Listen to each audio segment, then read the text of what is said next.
Hello, YouTube subscribers. Today or tonight, whenever you're watching this, I am doing another Crow movie review. Now, let me just say, this time for this review, I did not go to the Halloween store for the makeup. I went down the girly makeup section at Walmart, Target. Basically, those are the only two stores I went to look at makeup. And basically, um, I got this to help me out with this. And to me, if you follow me on my Facebook and Instagram, you can see pictures. But that's this is what I did. This is all I did. I feel like I did pretty good for what I did. Did I do the lips? Obviously not. Did I want to? No, because it's off and on of how he looked in the film once he put on the makeup. Obviously, you could see that he did, but it looked like a clear black. But, that they had on his lips, because once he put on the makeup, yes, it looked like a deep black, but once it cleared out, you could tell it went clear, like it was a clear black, like a clear black gloss. But this is how it looked like, which I will explain why. Now, do I regret how I did the makeup for the first original movie for that review? Yes, I do, but I do not regret doing that review. Well, kind of, because I was exhausted, I was tired, I was dumb enough to do it at 12 o'clock in the morning. But I somewhat did it. I was shocked how many views I got on it. I'm guessing it was more because I put makeup on. But when I did that review, I did say that I was not going to watch any of the sequels that came after it. That I am staying true on. That I am not going to go back on my word on. Now, did I also say I was not going to go see the newest remake one? That is true. And I went back on my word on that. Even though I deeply said that Eric Draven, Bruce Lee, is Eric Draven. He is that character. Nobody could replace him. That is my word. I do not go back on that. Eric Draven character was meant for Bruce Lee. Bruce Lee was meant for playing Eric Draven, no matter what. What really pushed me to go see this film? I like Bill Skarsgård, as I said in the review for the original movie. I like Bill Skarsgård as an actor, mostly because I've seen him like in some of his movies, but more in the It movies. I do like the actress that got to play Shelley. I truly believed what I heard of her, how Bill Skarsgård and the actress that played Shelley really put, which you could see. Honestly, I heard all the things, the good, the bad, the mix of it. I heard that the comic book writer was on set appreciating what they were doing. And then I heard another thing saying that he wasn't on set. He didn't like what they were doing. He didn't appreciate this. And then I heard the original director for the very first film also said he didn't appreciate this. He hated the idea. He hates what they're doing. When the first picture dropped on social media, that I didn't really like how it was so Jared Leto's Joker-ish with the tattoos and basically just the round makeup with the just the side. Um um so and then I'm like, okay, yeah, it sucks. It looks terrible, but I will wait for the trailer. I waited for the trailer. The trailer to me at least looked good. It looked decent. Now, did I still hate the idea of them using the character's name Eric Draven and Shelley Webster? Yes, I did. Especially after I heard more of what this director wanted to do.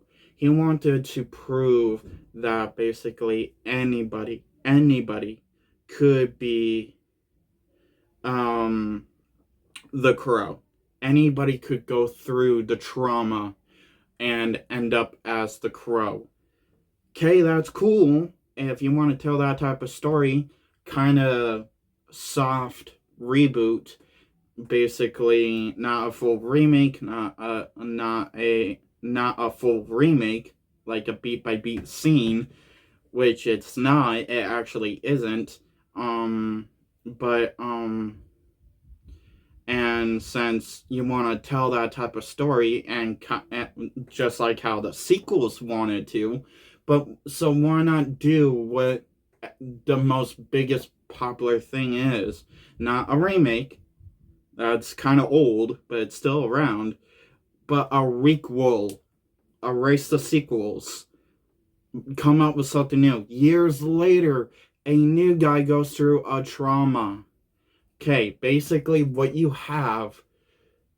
has, it would have been great. Not for Eric Draven type character, but for a new name character. The A was not in the comics. That was not not a name from the comics, even though yes, different type of comics showed us different types of people. Even a female could be the Crow by going through different types of trauma. And that's what this director really wanted. But he didn't use any of those characters' names from the comics. He didn't come up with his own. He decided to use Eric Draven, and that was the downfall. That's the negative I have with this movie. He used, even though yes, the way he do I like how Eric is portrayed in this movie? No, because it's not really Eric. It's not what Eric would do. Even though, yes, some people will say, well, not a whole lot of people come up with unique names. They use the same name over and over. Dylan, Eric, Dakota, freaking whatever. Sure, yeah. Um, but you could still have used a different name for a unique character that you're going with. But other than that, as one of my negatives of this film, which, okay, I think that's actually my only negative about the fucking film, is that basically, um, you you have that basically what you have as a story plot is Eric Draven and Shelley. Shelley is going through, finds herself in a tango that basically with the villain, is that she's connected with the villain, and the villains of the group doesn't really have, like, the main villain is not Top Dollar, is not is not basically Fun Boy, not any, basically the people that killed Shelley in the comics and in the Brandon Lee film, Top Dollar and Top Dollar's little goons. That was not the villains of this movie. And that's what made my negative towards using the character name Eric Draven. Because if you're going to use the character Eric Draven and Shelley Webster, you might as well use the whole pot. Each villain name, even top dollar. But Shelley Webster is already connected with the villain somehow, which I do like how they don't automatically tell you. They make you suspicious of why. And her friend calls her and tells her that basically she has to get out of town because this video that she's about to post that would basically expose our big bad, the bad guy, and Shelley panics and once she figures out that she's being followed, she sees two cops, figures, I'll just get arrested. Boom, get arrested. Now, but what we actually do start off from this film is that basically we see Eric as a young boy, which I was kind of confused at first, but I'm like, okay, I'll just go with it. It's a young boy carrying a bag and a bottle. And then he sees this horse tangled up in barbed wire for some reason, slowly dying. And he's crying over it, trying to save the horse, and once he breaks the barbed wire, one of the barbed wires off the horse, trying to save the horse, he cuts his hands. Now, um, uh, um, um, and then he sees a bunch of crows, which, okay, that was kind of cool. I mean, it kind of explains the premises for Eric's character that goes through this movie, this version of Eric. And then that's when, and after we see the horse dies, and Eric is upset about it because obviously this horse was the only thing Eric was close to, the only thing he cared about, and basically we get a narration of basically we can't save everybody, we can't really hold on to everything without letting it go, without learning the process of letting something go. So once that narration was over and went to Shelley got arrested. We see Eric already in the asylum. We don't know why. And he's looking at his hands. We see that the mark from the barbed wire is still there. We see him getting bullied. We see him being very quiet, very emo-ish, brooding, basically a loner, and so you're trying to figure out, and then we see Shelley walking into the asylum that he's in.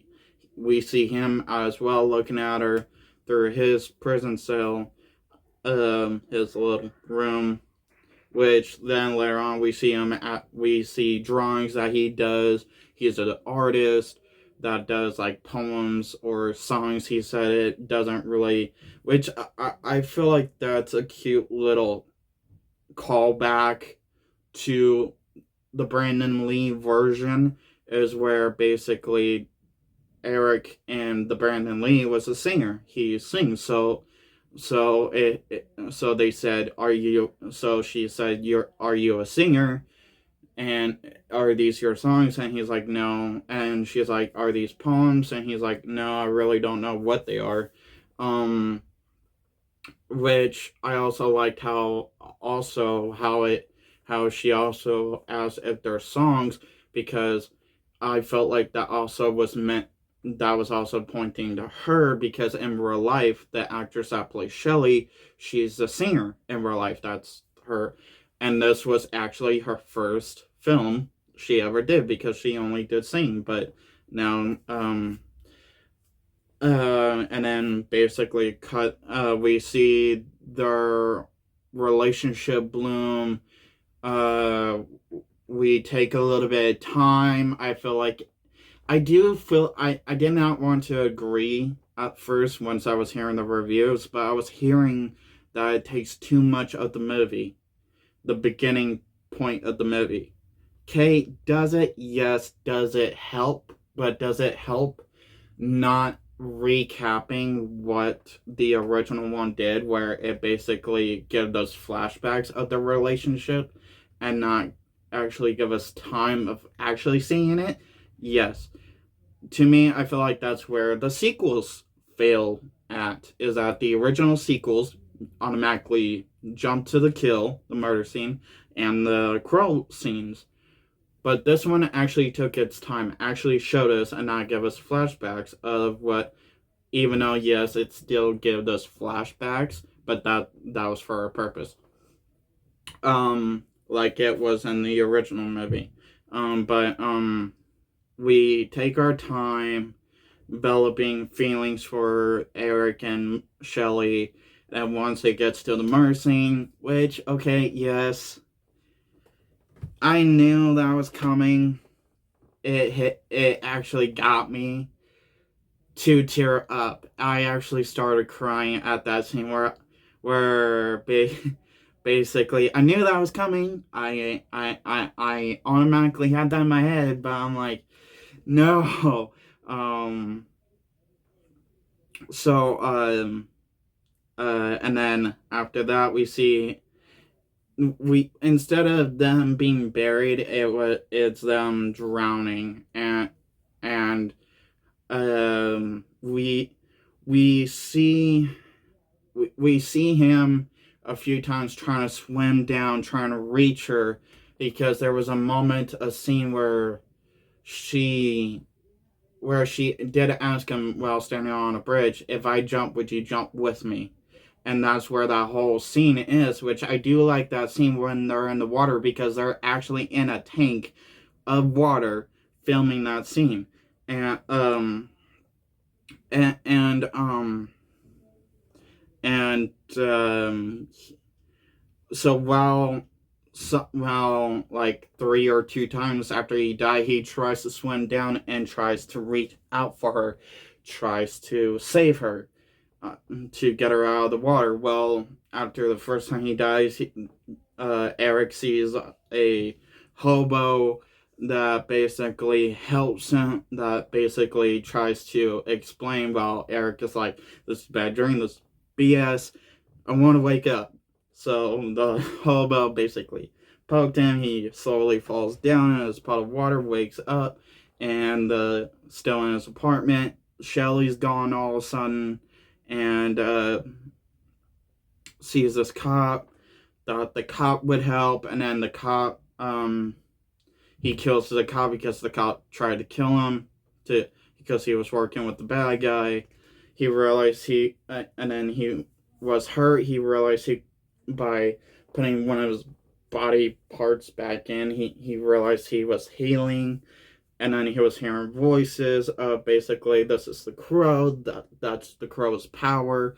And then he dies again. And then he basically goes through.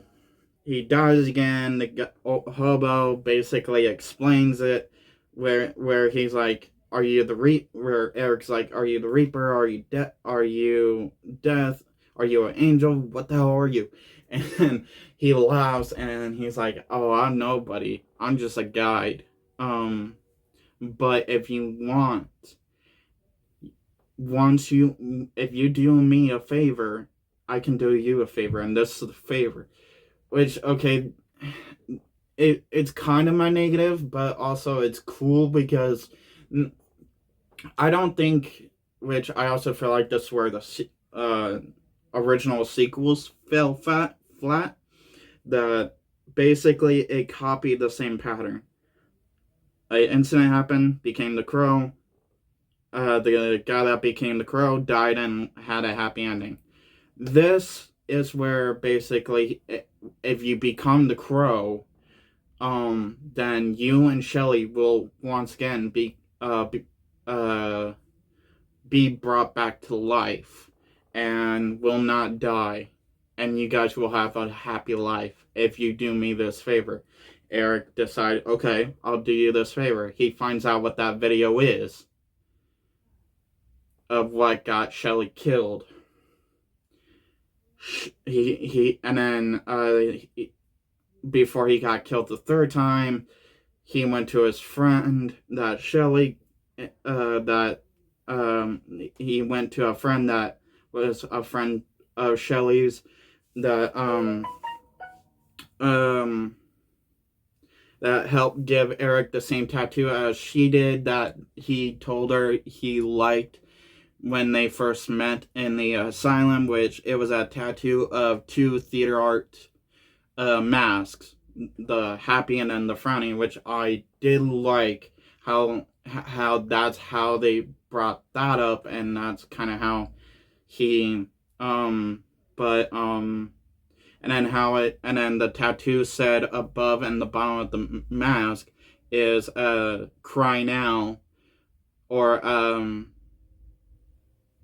I think it said cry now, laugh later, or cry later, laugh now.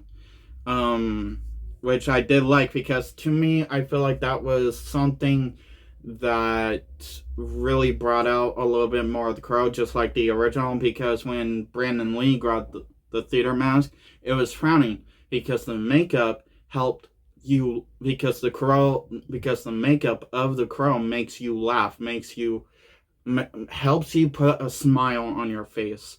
But without the makeup, once you rise and without the makeup, you realize you're sad, you're miserable, you're not really how you were. So it's like the makeup helps you, and that was the whole meaning. Again.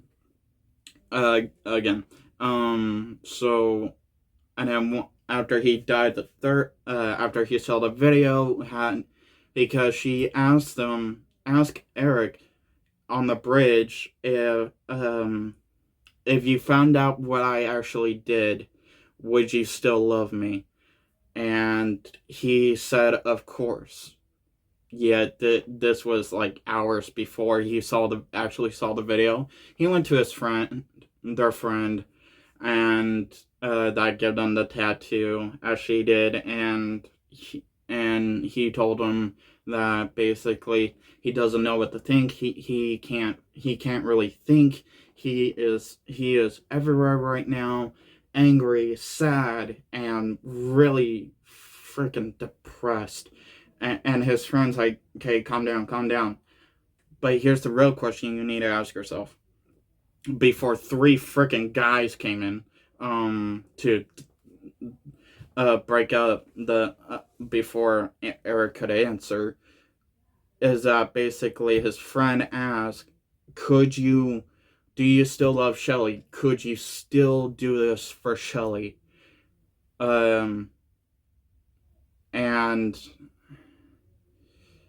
Eric paused for a moment, looked away, and then they both see 3 guys come into the room before Eric could answer. One of the guys killed Eric, kills their friend, and then after like a few moments of fighting, Eric dies, goes to the old guy, hobo / old guy, and he's like, you're done, you failed. Because Eric's like, why didn't I heal? Why didn't I? And because he's like, because you don't love her anymore. You lost your love, and that was the strongest thing you had to keep fighting, to have that ability. so you're like completely dead and she's gone forever. Eric didn't like that, and he's like, is there another way? And he's like, yes, but you're not gonna like it. What's that other way?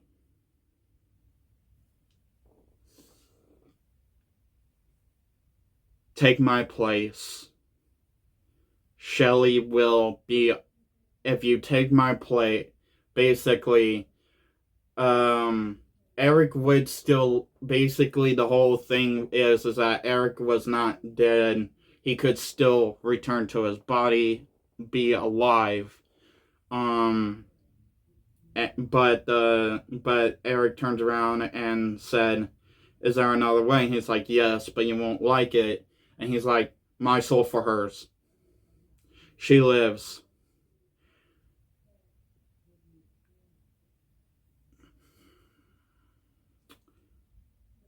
And then that's when the guy tells him this won't be easy because that means you cannot have her. She cannot be with you.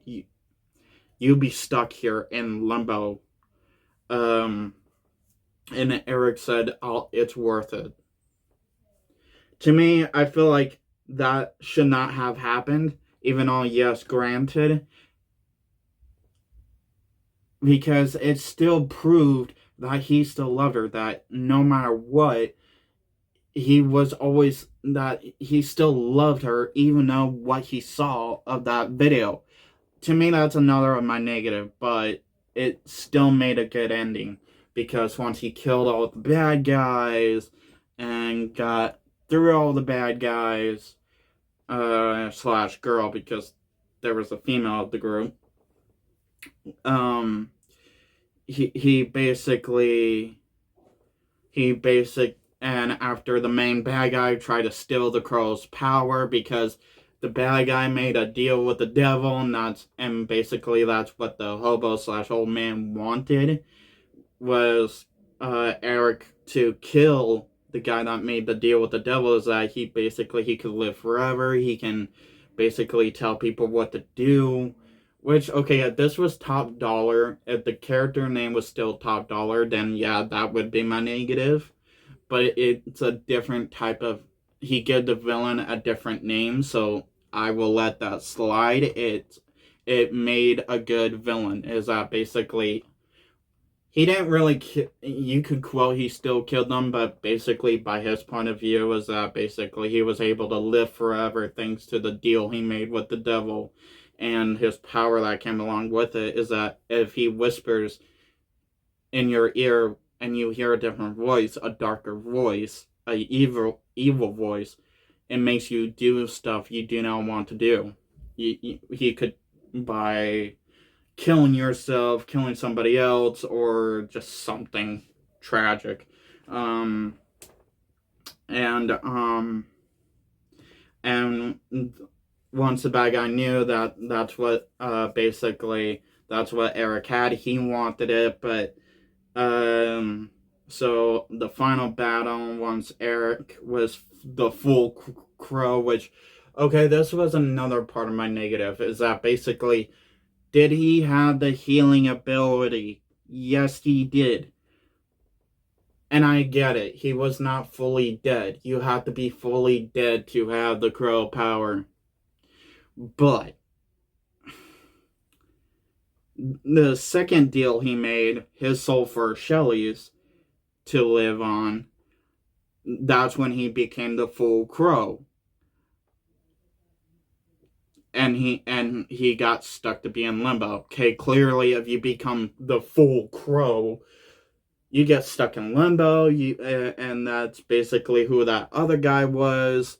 He was a crow before Eric, and now Eric takes his place because the main final battle, he takes the main bad guy and fights him in limbo, and you don't really see that other guy because Eric takes his place. And once he gets the bad guy out of the way, Shelly floats up above the water.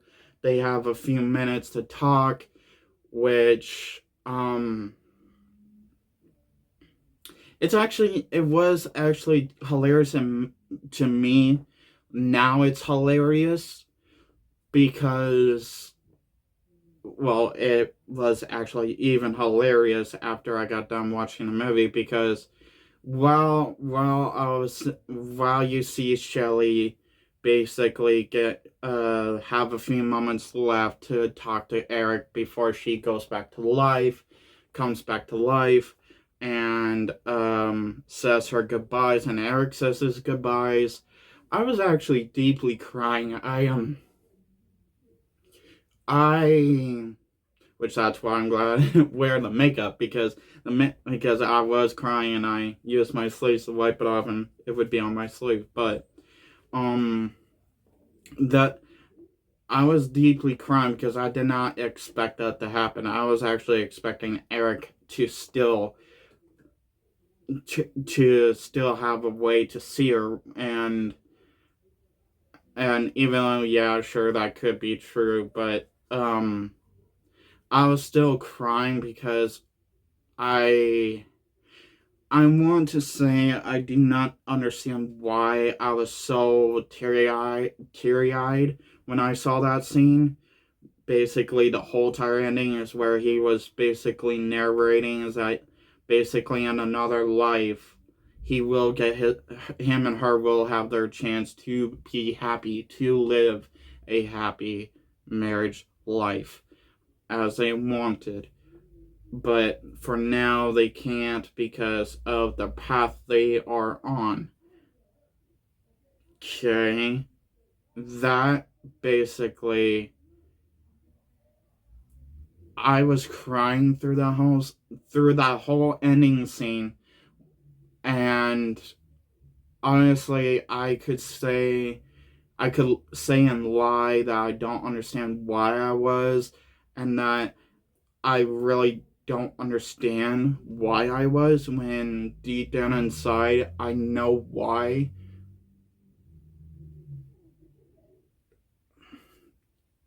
To a certain point, I understand why I was and why I got so emotional, but could I explain why exactly? No, I can't. Because if I try, it doesn't make sense, but in my head, I know fully why because it's me. It comes from me, inside me, and it's not easy to share. But and then at the end we see Shelly goes on stage. She's singing again for Eric and for herself to feel happy to uh while Eric is stuck in limbo, living the crow life, waiting for hopefully the next person to take the mantle and he can rest completely. And the reason why the makeup is like this is because after his friend died and he became the next crow, um, and he was getting ready for the final battle, it's not face makeup like in Brandon Lee's Crow, and as every alteration of each Mivian comic we got, it's tattoo.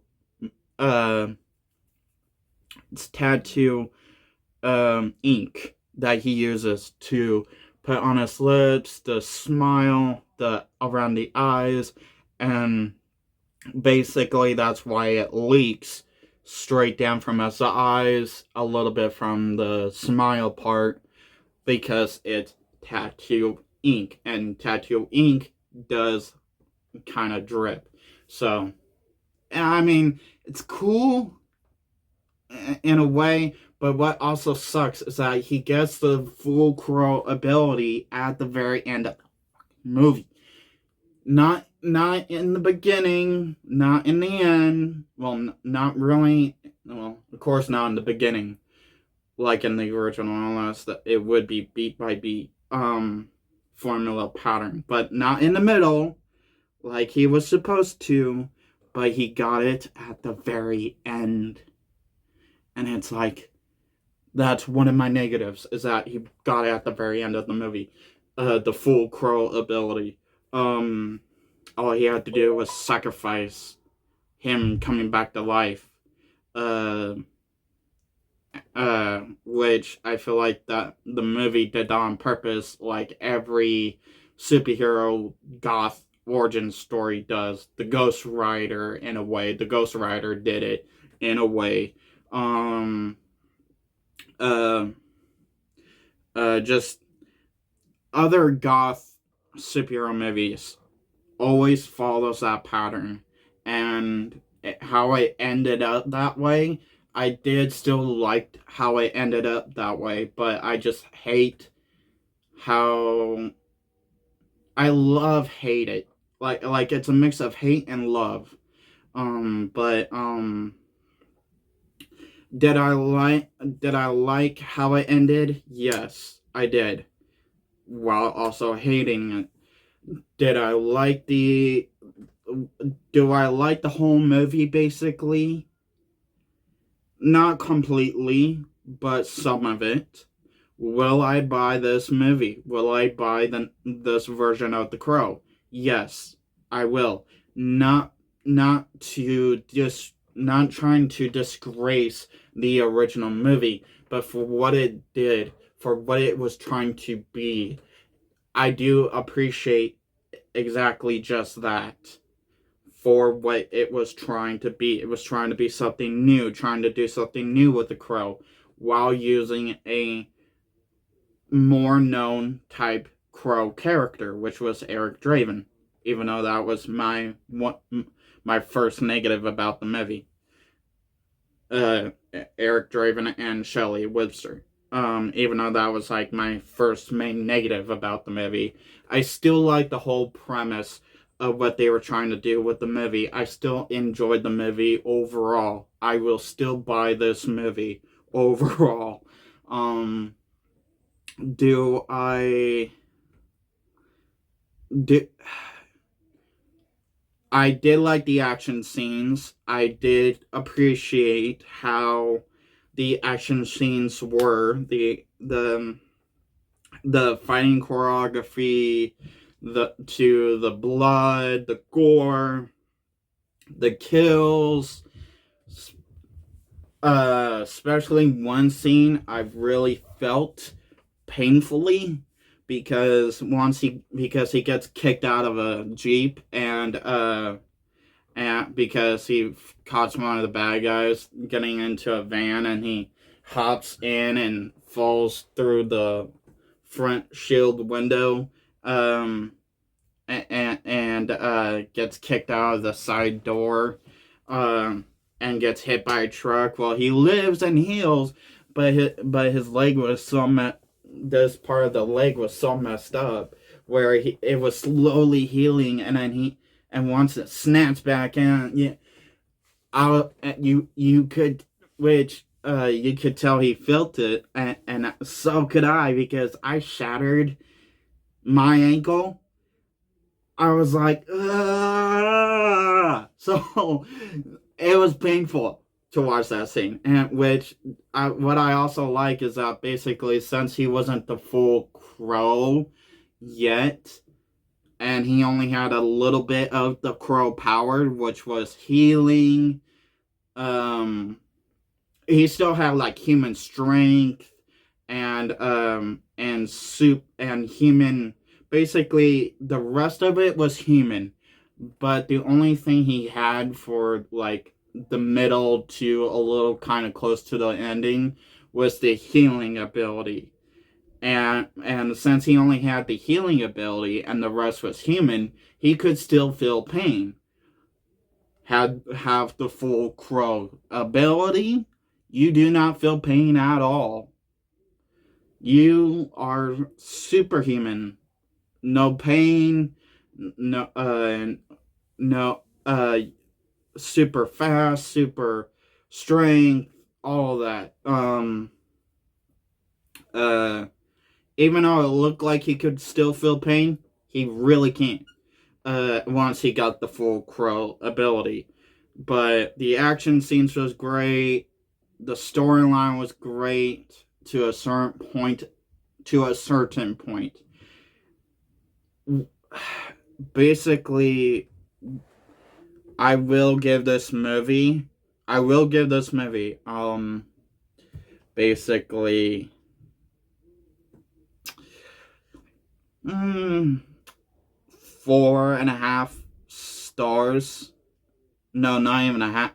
Oh, no, not even a half. 4, just 4. 4 stars, or in this case, if you want, 4 crows. Hardy, hard. 4 crows. But other than that, will I buy this movie once it comes out to buy? Yes. Do I appreciate what it was trying to do? Yes. Do I agree on some of the stuff the director still did? No. Do I feel like there needs to be a sequel? Hell fucking no. But we live in a century where if the movie makes money, they milk it. The studio milks it. So basically, to us fans, we really have no choice. But other than that, if you guys have any comments about The Crow, like what's your favorite Crow movie to the original up to now, what's your favorite Crow comic, to each different variant of like The Crow,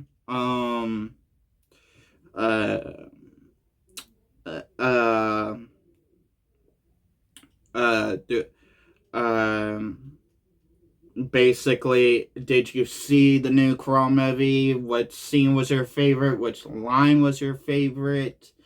How did you feel about the new movie?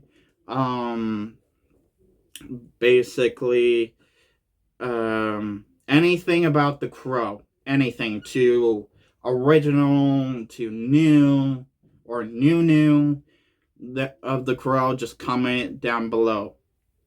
Please hit that like button if you liked this video. If you didn't like this video, hit that dislike button, and please comment down below what you did not like about this video. If you're a old original subscriber, welcome back. I appreciate you guys keep coming back. If you're a newcomer randomly dropping by, please hit that subscribe button, because I welcome all new and old subscribers with open arms. Have a nice day, have a nice night whenever you're watching this. Peace.